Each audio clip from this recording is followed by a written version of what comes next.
మత్స్యకారుల సంక్షేమం కోసం రాష్ట్ర ప్రభుత్వం మత్స్యశాఖ పైన ఒక నిర్ణయాత్మక ఆలోచనతో ముందుకెళ్తున్నట్లు పశుసంవర్ధక, యువజన, క్రీడలు మత్స్యశాఖ మంత్రి వాకిటి శ్రీహరి అన్నారు.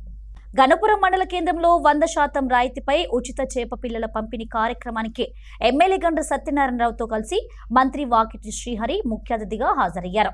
ఈ సందర్భంగా ఎమ్మెల్యేతో కలిసి గణప సముద్రం చెరువులో చేప పిల్లలను వదిలారు. మత్స్య వ్యవస్థ మీద ఆధారపడి ఉన్న మత్స్యకారుల కుటుంబాలు అభివృద్ధి చెందేలా రాష్ట్ర ప్రభుత్వం కృషి చేస్తున్నట్లు తెలిపారు. వెనుకబడ్డ మత్స్య శాఖ మీద ఉన్నటువంటి తన ఆలోచన విధానాన్ని మధ్యస్థంగానే 123 కోట్ల రూపాయలు అడగంగానే ఇచ్చినటువంటి సందర్భాన్ని మీరు అందరూ చూశారు. నా మీడియా మిత్రుల ద్వారా, ఈ ఛానళ్ల ద్వారా యావత్ రాష్ట్రంలో ఉన్నటువంటి మత్స్యశాఖకు సంబంధించిన మత్స్య కులాలకు సంబంధించినటువంటి ప్రధానికానికి తెలియజేస్తా ఉన్నా. మత్స్యశాఖ పట్ల ఒక ప్రత్యేకమైన ఆలోచన విధానం మన ముఖ్యమంత్రి గారికి, ఈ ప్రభుత్వానికి ఉంది. కాబట్టే ఈ 72 ఏళ్ల ఈ చరిత్రలో సమైక్యాంధ్ర ఉన్నప్పుడు కానీ తెలంగాణ ఏర్పడ్డాక కూడా మత్స్యశాఖకు సంబంధించిన వ్యక్తికి ఆ శాఖ ఇవ్వలేదు. మొదటిసారి ఇచ్చారు. కాబట్టి దీనికి పూర్తి స్థాయిలో న్యాయం చేకూర్చే విధంగా మధ్యస్థంగా తీసుకున్న 123 కోట్లలో 94 కోట్లతో చేప పిల్లల్ని, అది కూడా సైజు చేప పిల్లల్ని ఖచ్చితంగా పర్సంటేజ్ ప్రకారంగా శిఖం ఎంతో ఉందో లెక్కబెట్టి, ఇగో ఇక్కడ మీ పక్కనే బోర్డు పెట్టి ఆ బోర్డుకు సంబంధించినటువంటి ఆ ఇన్ఫర్మేషన్ డేటా ప్రకారంగానే ఇస్తా ఉన్నాం. అక్కడ మాట్లాడితే బాగుండే, బోర్డు కాడ ఇస్తా ఉన్నాం. కాబట్టి మీ అందరితో కోరుతా ఉన్నా, ఖచ్చితంగా మత్స్య సంపద పెరగాల.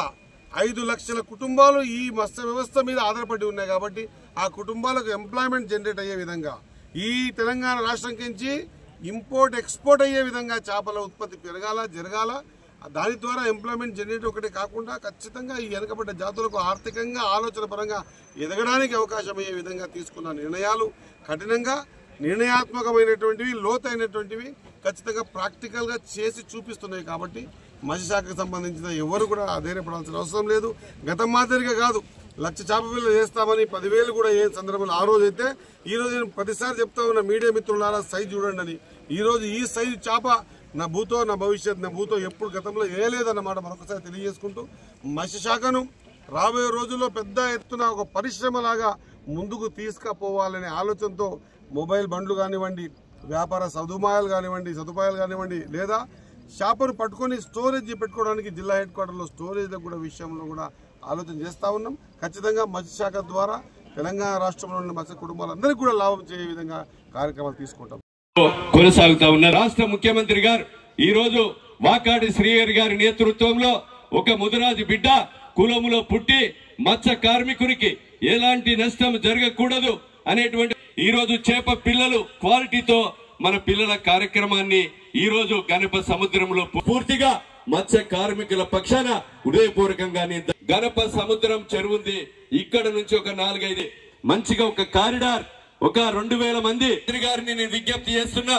ఈయన మత్స్య కార్మికులు ఎక్కువ ఉన్నారు, వారికి కళ్యాణం కొరకు గాని, అదేవిధంగా మేడారం జాతరకు కూడా పోయే చోటు భక్తులు లక్షలాది మంది వస్తుంటారు.